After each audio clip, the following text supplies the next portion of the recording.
അപ്പോൾ police checking എന്ന് പറയുന്നത് സ്വാഭാവികമാണ്. ലോകത്തെവിടെയും, കേരളത്തിൽ മാത്രം ലോകത്തെവിടെയുള്ള സംഭവം. ഈ കാറിനകത്ത് ഈ പറയുന്ന പർദ്ദയിട്ടവരും തൊപ്പി വെച്ചവരും ഒക്കെ യാത്ര ചെയ്യുകയാണെങ്കിൽ, അവരെ നിർത്തുകയാണെങ്കിൽ പോലീസ് ചെക്കിങ്ങിന് വേണ്ടി, പിന്നീടുണ്ടാകുന്നത് മുഴുവനും ഡ്രാമയാണ്. ഏതെങ്കിലും ഇപ്പം അതിൻ്റെ കൂടെ പോകുകയോ അവരെ സപ്പോർട്ട് ചെയ്യുകയോ ചെയ്യുന്ന ഈ ബൈക്കുകാർ പെട്ടെന്ന് 2-3 പേര് നിൽക്കുന്നു. അപ്പോൾ താടിക്കാരൻ തൊപ്പിക്കാരനൊക്കെ ആയിരിക്കും. ഈ താടിക്കാരൻ തൊപ്പിക്കാരൻ ഉടൻ തന്നെ പോലീസിൻ്റെ അടുത്തോട്ട് വരുന്നു. കാരണം ഈ കാറിനകത്തിരിക്കുന്ന മറ്റേ പർദ്ദയൊക്കെ ചാക്കൊക്കെ ഇട്ട രക്ഷയാണ്. അകത്തിൽ വണ്ടി ഓടിക്കുന്നത് തൊപ്പിയൊക്കെ വെച്ച് താടിക്കാരന്. പിന്നെ ചോദ്യങ്ങളായി, പറച്ചിലുകളായി, പ്രശ്നങ്ങളായി എത്രയോ സംഭവങ്ങളുണ്ടായെന്നറിയും.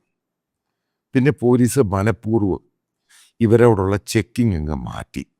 ഈ വണ്ടിക്കകത്ത് യാത്ര ചെയ്യുന്ന പർദ്ദയിട്ടവരാണ്, താടി വെച്ചവരാണ്, തൊപ്പി വെച്ചവരാണ്.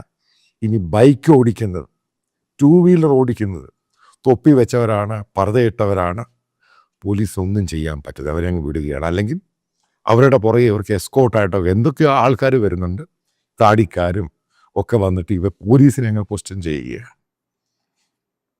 മനസ്സിലാക്കുക, പിണറായി വിജയൻ സർക്കാരെ മനസ്സിലാക്കുക, എന്താണ് പോലീസിന് പറ്റിയത്.